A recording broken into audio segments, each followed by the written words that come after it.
Assalamualaikum warahmatullahi wabarakatuh.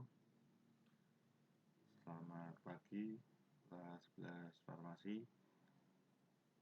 Oke, untuk yang pertama kali ini saya akan menjelaskan materi yang sudah kalian catat pada minggu kemarin, yaitu tentang logika matematika. Oke, langsung saja.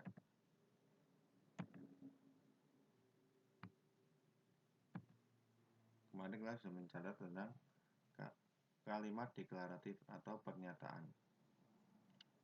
Adalah kalimat yang nilai kebenarannya dapat ditentukan, yaitu benar atau salah saja. Jadi pernyataan adalah kalimat yang dapat ditentukan benar atau salahnya. Biasanya disimbolkan dengan huruf kecil A, B, P, V, dan lain-lain. Hurufnya huruf kecil. Nah, huruf kecil ini. Contoh, pernyataan P. Semua bilangan prima adalah ganjil. Ini adalah sebuah pernyataan karena pernyataan ini bernilai salah. Karena bilangan prima ada yang genap yaitu 2. Tuh. Kemudian pernyataan T, jika 2X sama dengan 6, maka X sama dengan 3. Nah, ini mirip seperti kalimat terbuka, tapi karena ada X sama dengan 3, maka ini bernilai benar. Karena bernilai benar, maka ini adalah sebuah pernyataan.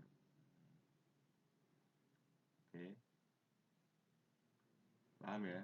Pernyataan itu adalah kalimat yang dapat ditentukan benar atau salahnya. Nah, kemudian kalimat deklaratif faktual atau pernyataan faktual. Ada pernyataan yang nilai kebenarannya harus diselidiki dahulu. Contoh, Soleh adalah siswa yang ganteng. Kata ganteng ini kan subjektif, tergantung masing-masing orang. Maka tidak bisa dikatakan Soleh itu ganteng, karena ganteng itu indikatornya apa saja kan beda-beda masing-masing orang.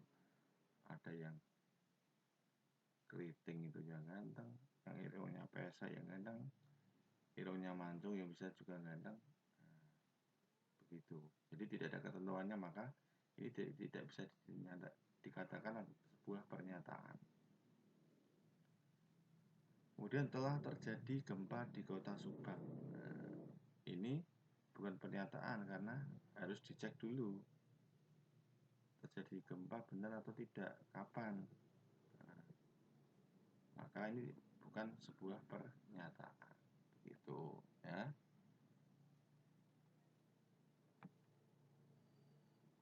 Kalimat terbuka. Kalimat terbuka adalah kalimat yang belum dapat ditentukan nilai kebenarannya karena masih mengandung peubah variabel.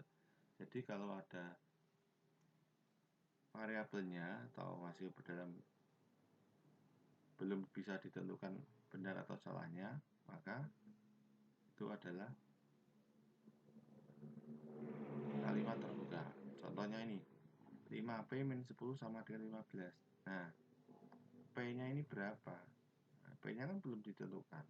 Nah, kalau sudah ditentukan, maka bisa. Misalkan kalau ini ada kata-kata tambah, maka P sama dengan 5.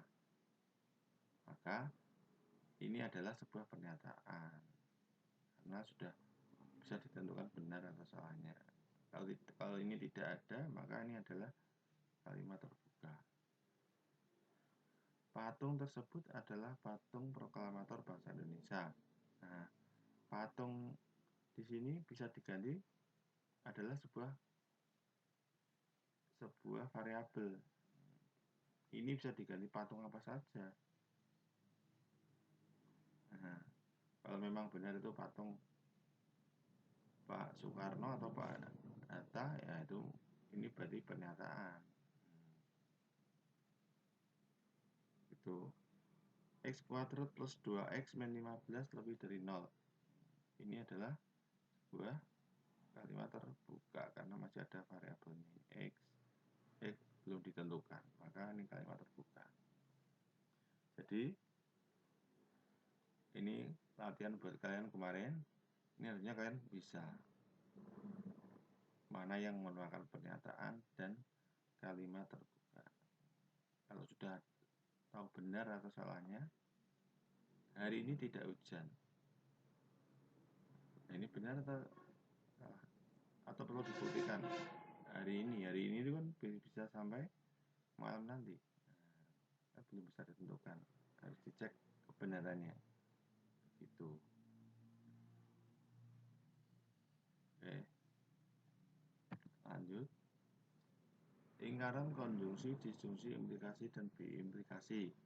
Nah, yang pertama ingkaran, negasi. Ingkaran dari suatu pernyataan adalah suatu pernyataan baru yang dibentuk dari suatu pernyataan awal sehingga nilai kebenarannya berubah. Ingkaran disimbolkan oleh tanda ini. Nah, jika P adalah suatu pernyataan, maka ini dibaca negasi P atau ingkaran P. Nah, ini dibaca negasi P atau ingkaran P. Ingkaran dapat disusun dengan menggunakan kata tidak benar atau bukan. Contoh, Kuala Lumpur, ibu kota Malaysia. Ini kan benar. Maka negasi P atau kebalikannya atau ingkarannya, Kuala Lumpur bukan ibu kota Malaysia. Jadi pernyataannya berubah menjadi salah. Atau bisa ditulis seperti ini, tidak benar Kuala Lumpur ibu kota Malaysia. Jadi yang semula benar berubah jadi salah, atau yang salah menjadi benar. Contoh pernyataan S nomor 2, 10 dikurangi 3 kurang dari 5. 10 kurang dari 3 itu berapa? 7 kan? 7 kurang dari 5 adalah salah. Maka negasinya tidak benar bahwa 10 dikurangi 3 kurang dari 5. Atau 10 kurang 3 lebih dari sama dengan 5. Kalau kurang dari, negasinya itu lebih dari sama dengan. Kalau lebih dari, maka kurang dari sama dengan. Begitu. Nah, di sini ada.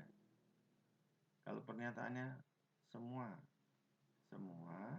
misalkan semua pernyataan P ya, semua siswa kelas 11 farmasi adalah perempuan.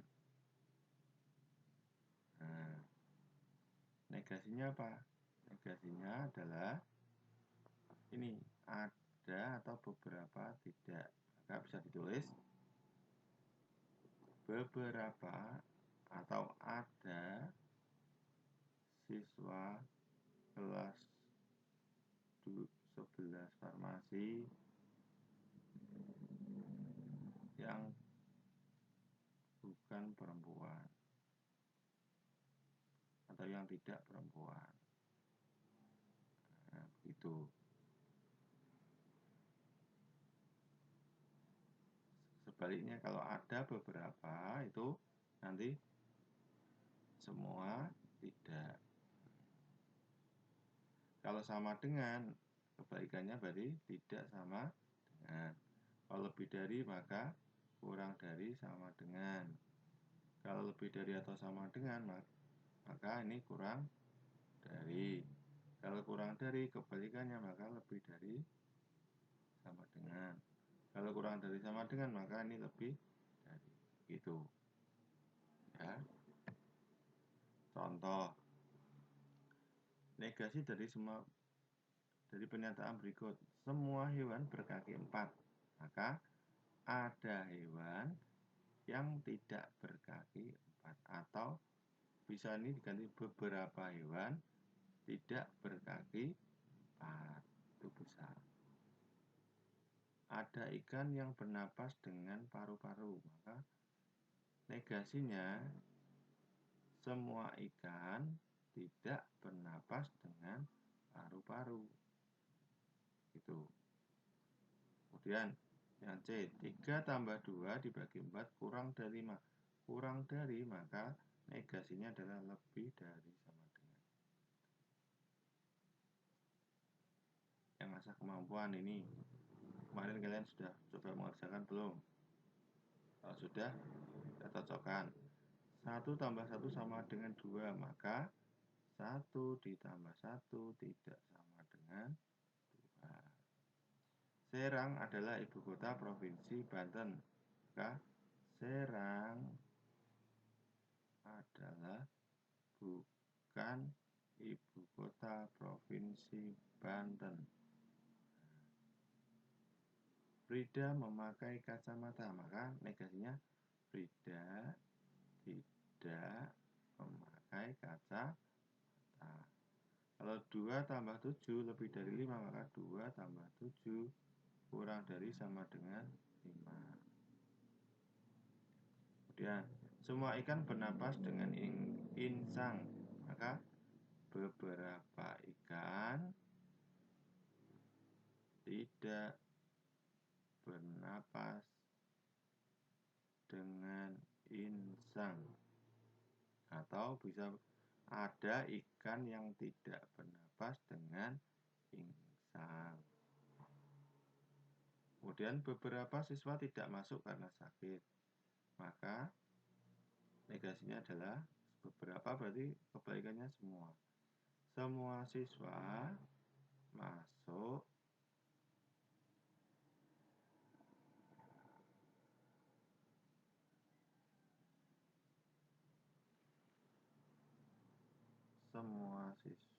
beberapa siswa tidak masuk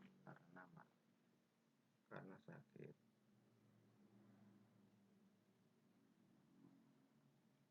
Berarti semua siswa masuk meskipun sakit. Tuh. Lanjut. Nah, ini nanti yang kita akan bahas pada pertemuan minggu ini. Pernyataan majemuk. Pernyataan majemuk adalah suatu pernyataan baru yang diperoleh dari penggabungan beberapa pernyataan tunggal dengan kata hubung kalimat tertentu, yaitu dan, atau, tetapi, jika, jika maka, jika dan hanya jika, dan sebagainya. Nah, ini nanti yang akan kita bahas lanjut disjungsi, implikasi. Gitu. Demikian untuk penjelasan pada pertemuan minggu kemarin. Nanti kita lanjutkan pada pertemuan yang hari ini. Wassalamualaikum warahmatullahi wabarakatuh.